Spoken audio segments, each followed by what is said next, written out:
for? Thank goodness it's Friday. I mean, hear a lot of people say that. I mean, hear people say it a lot, all the time. Anybody here say it all the time? Because here's the problem when I start to hear TGIF, and let me tell you here, how many of you run the business, your own business? All right, here's an issue. If you have an employee that's always saying TGIF,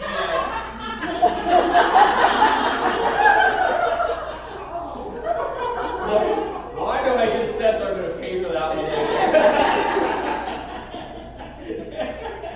If you've got somebody that says TGIF on a regular basis, what they're basically telling you is that they really don't like what they do. They're not engaged with what they do. Nothing frustrates me more. Nothing frustrates me more than when I'm going through visiting a store and I'm paying at the register, and I'm a pretty social guy, and I say something like, so how's your day going? And I hate hearing things like, it'll be better at 5 o'clock. Because the first thing I ask myself is, why should I shop here? Because obviously you're not enjoying it, it's not good for you. Why would I want to support that? I think the essence of everything we need to do in life and in work is this word engagement. And I think engagement is about learning how to bring energy to what we do. Because engagement can't sustain itself without energy. And those two words have to go hand in hand. So the more energy we have, the more engaged we get. But TGIF frustrates me. Because if I know somebody keeps thinking about the thank goodness it's Friday, I know that basically they're probably checked out if they've got something excited to do on the weekend. I mean, physically they're showing up to work because they need the paycheck, but emotionally, mentally, are they really there all the time?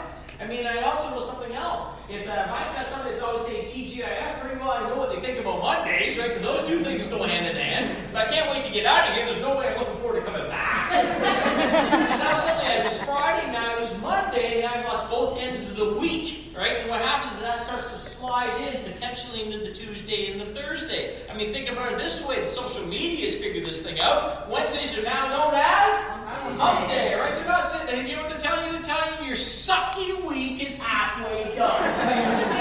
They're not saying, oh, 2 more days in this great place. No, they're feeding in this idea that you and I are supposed to hate what we do. You know why that frustrates me so much? It's because people are basically willing to trade off 5 days of the work week just to be able to enjoy 2. Mentally, that's where they're going. Because on the weekends they say, but that's why I get to do things that count all the time. Well, don't you do things that count on a Monday to a Friday as well? If I'm willing to trade off 5 days of the work week just to be able to enjoy 2, and I'm looking ahead thinking I've got 10 more years to retire, that's a lot of wasted time that I'm not enjoying in my life. That's creating a mental model that's just not good. I think we have to start looking at how do we get people engaged in life, not just in work. And I really believe that these two things are connected. I think more than anything else, it's no longer about living to work or working to live. I think you and I just have to learn how to live. I think we have to learn how to live every single day. How you have to wake up and make Monday count. Monday times Tuesday's better. Tuesday's good. Wednesday's not hump day anymore, at least not for the bad reasons. And then suddenly it's Thursday, Friday, Saturday, guys, a cherry on top of the Sunday. Isn't that the kind of life that I want to live? I have to learn how to live. And when I learn how to live, I help get people more engaged in that idea of living. I now fuel that energy at work.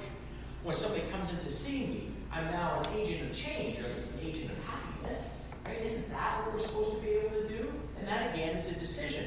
Here's what I know for sure.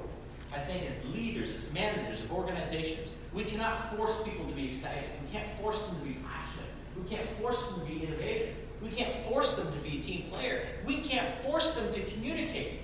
But what you and I can do is create an environment that allows people to choose to be passionate, to choose to be enthusiastic, to choose to be part of the team, to choose to bring their best self to work, to choose to be innovative and communicate.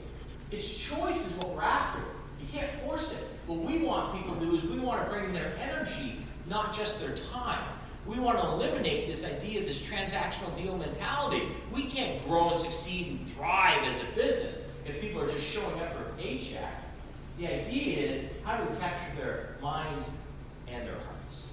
And it's not a difficult concept to do, because as you see today, it's something that we want anyways. But the fact is, we're feeling we're finding a human energy shortage. Anybody else find that as well? Not only finding people is difficult, but when they're there, how do we find their energy at the same time? And there's some recent stats are up from the Gallup poll that says that only 13% of people nowadays are enthusiastic about the work that they do. They say that 87% are counting the days until the weekend.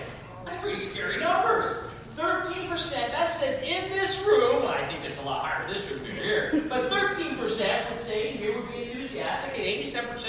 count the days to the weekend. You can break the 87 down into 64 and 23. 64% are showing up, they're giving their time to do what they need to do, but no more. Again, they're the ones who are giving you the time, but they're not giving you that innovation to be able to help you, their energy to take you to the next level. But 23%, which is more than that, are enthused and engaged. 23% are actively disengaged, are creating issues for you, whether you know it or not, are saying things and complaining about you when you're not in earshot. Anybody know anybody like that? At least you have a decent say right here. Now let me show you what I mean. Let me put this in real numbers here. So you got 6 people. You 6 can stand up, please. And you 4 can stand up. That gives us a nice 10 numbers. Now, look at this. Let's look at these numbers for a second. So we're now saying that this is our team. And this team, it's very exciting, this team, their job is actually to jump in a canoe, and they have to paddle down the St. Lawrence River, and they're going from point A to point B. That's what they need to do. Based upon these real numbers, only 13% of them are enthusiastic about doing that. Now, I'm a nice guy.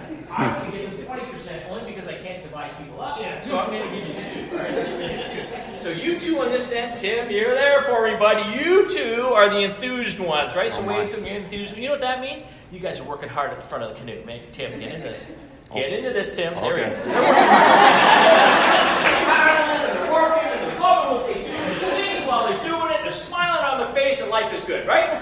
Now, based upon the next part we said was 87. That's 64 and 23. 64, say, would be 5 more. So it'd be 1, 2, 3, 4, 5 over there. So you 5 kind of let everybody know who you are. Wait to everybody.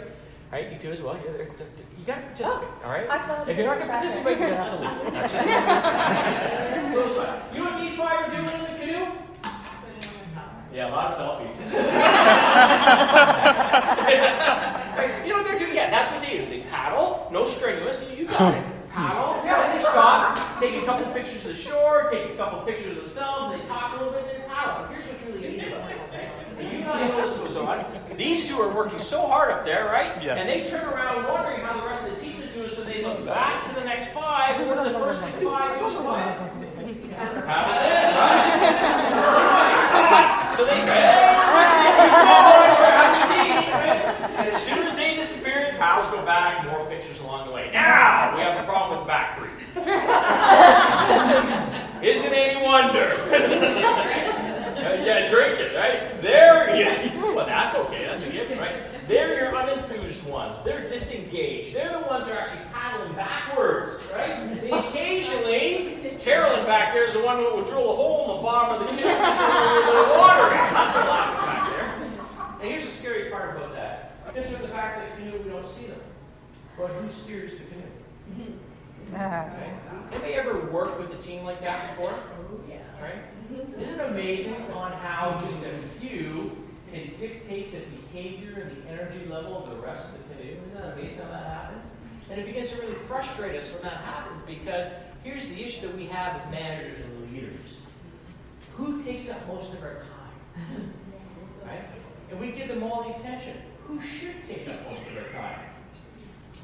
Over here. So here's what I want you to reconsider the first thing about building a kick-ass organization. Number 1, if you've got winners on your team, support them, because they know how to win. Give them more tools, give them more encouragement, give them more support, give them more rewards, do what you need to do. But if they're already winners, help them win. Keep them winning. But don't lose sight of the 5 in the middle, because the 5 in the middle haven't decided yet. They're caught in the middle. They don't know, because they're hearing voices on both sides. They're hearing these, let's stay motivated to, let's go have a drink and take that. They're stuck in the middle, and they don't know what to do because they don't have the reason to decide to come all the way. Work with them. I'm not saying that we don't deal with 3 on the back, but don't let them consume all your energy, because that's how it's all goes. There's one thing I'll guarantee you about people that don't want to perform and complain all the time. The minute that you solve one of their problems, they'll always have another reason why they can't perform. That's just a habit.